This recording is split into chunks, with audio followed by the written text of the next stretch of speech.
$700. That's what this plant cost in 2021. I just got one for $28. So boom, bam, plant prices have crashed. And today, from right here in the urban jungle, I'm telling you exactly what's worth grabbing and what's still not. Welcome back to Buy or Pass, the series where I break down whether a plant is actually worth your money. I'm Kevin. I've got over 100 plants in this loft I've been collecting for years.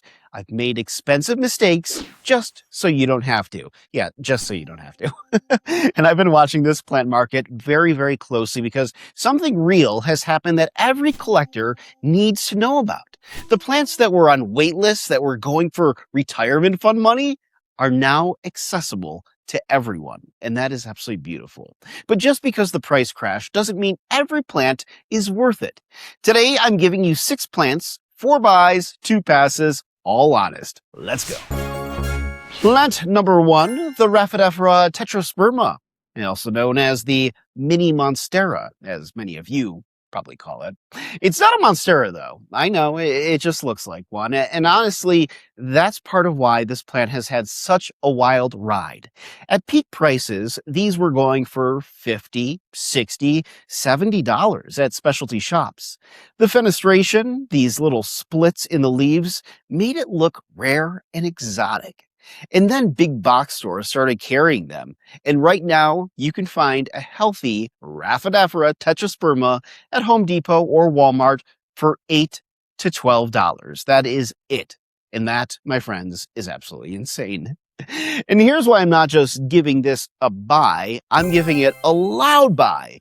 This thing grows fast, like embarrassingly fast. Bright indirect light, a little moisture, something to climb, and this plant will reward you every single week with new growth. I have one in the studio, and it's basically trying to take over our refrigerator. I'm not mad about it, except for when I have to get food. But overall, this is a buy. A hard buy. Do not, my friends, overthink it. All right. On to plant numero dos, and that is the Begonia Maculata, the polka dot begonia. And if you have never seen this plant before, I want you to really look at it because silver polka dots on the top, blood red underneath. I genuinely don't know how this plant exists in nature. It looks like someone designed it in Photoshop and accidentally brought it to life. This was a $40 to $60 plant at specialty shops, and it earned that price because it is genuinely spectacular. You can now find it at Home Depot and Lowe's for $12 to $18. Care-wise, here's where I want to be real with you. The Maculata is not the most forgiving plant on this list. It does want humidity. It does not want wet roots. It'll rot if you overwater it, like most plants. It wants bright, indirect light. If you give it those things, it'll grow tall. It'll bloom. It'll make every guest in your home stop and stare.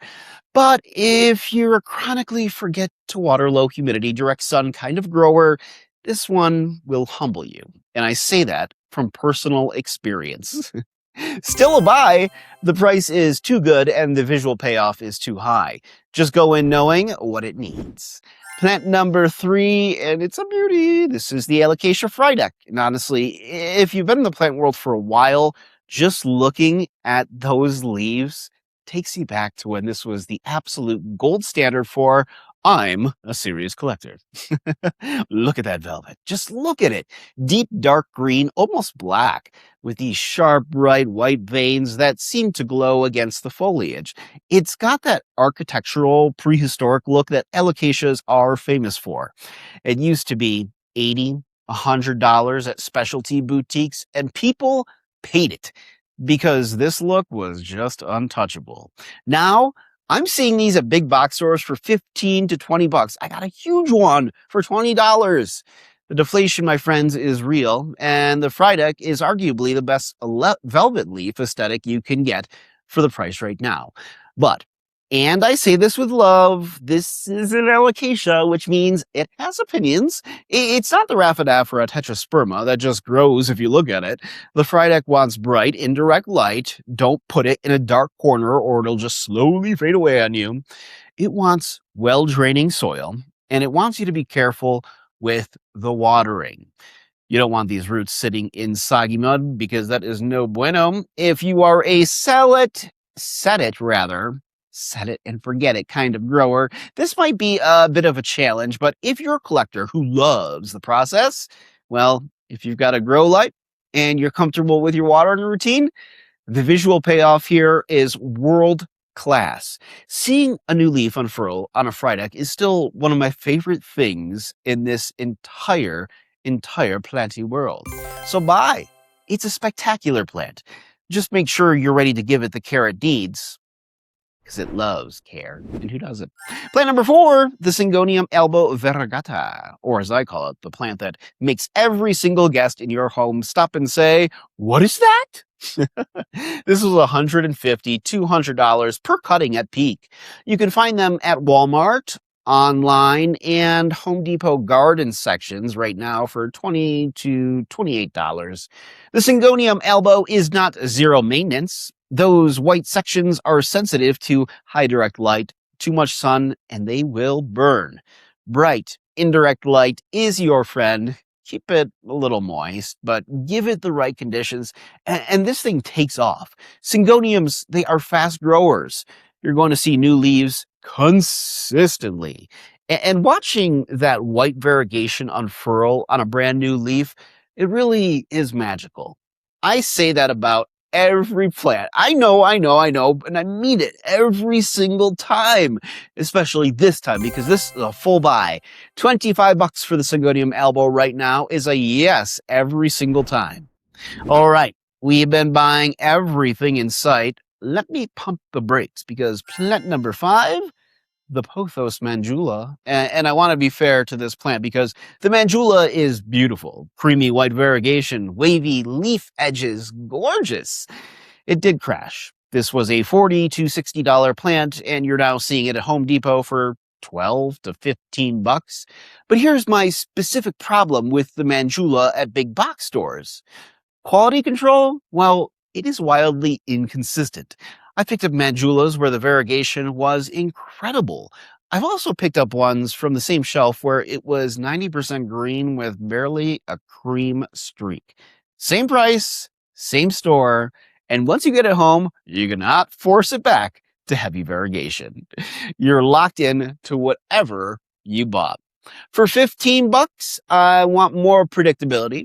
If you want a variegated pothos from a big box store, I point you in the direction of the Marble Queen instead. More consistent, same price range, arguably easier. Manjula gets a pass from me at big box specifically.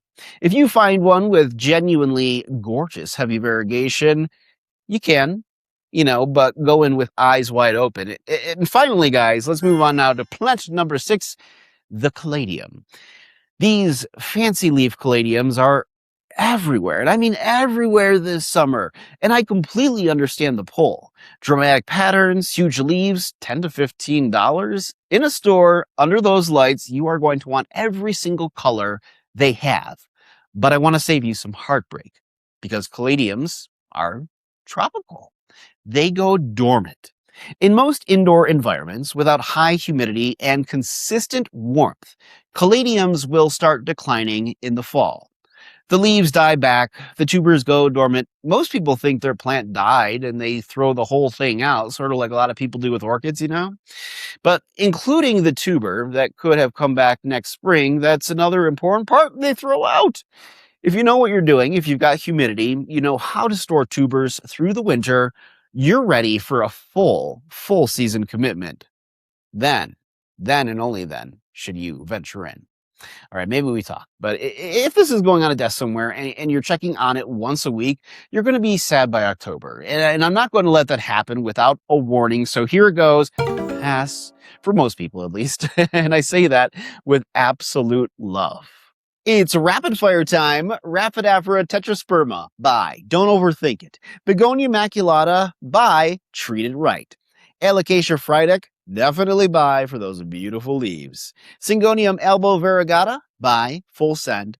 Pothos Manjula at big box. Pass. Quality lottery. Caladium Fancy Leaf. pass unless you know exactly what you're doing. Here's the bigger thing I want to leave you with. We are living through something that felt impossible 3 years ago. The plants that were on wait lists that people paid retirement fund money for, they are accessible to everyone right now. And that, my friends, well, that is a genuinely good thing. But I want you to take advantage of it smartly. Know what you're buying, know your setup, know the plant's needs before it comes home with you, and that is absolutely crucial. Don't buy something beautiful and then watch it suffer because the conditions weren't right. That's what this channel is here for. I have been doing this, guys, for years, and I've made expensive mistakes, and I'm still making them now. Every video I make is me trying to make sure you don't make the same mistakes that I did, because you don't want to have to pay the nonsense that I did also. I genuinely love that you guys are here for all of this. If this episode helped you, please like this video, hit the subscribe button and the notification bell for more fun and interesting planty content like this. This is literally how YouTube shows this to more plant people, and I want every collector out there to know about these deals before they're gone. Subscribe if you haven't. This is the start of a whole Buy or Pass series throughout the summer, and trust me, you do not want to miss what's coming next. I may or may not have found something for $45 that should have cost $600. More on that very soon. Drop a comment, though. Which of these 6 are you picking up? I read every single one of your comments. Hit that ding-dong bell, too, so you never miss a drop. Until next time, I will see you guys in the next video.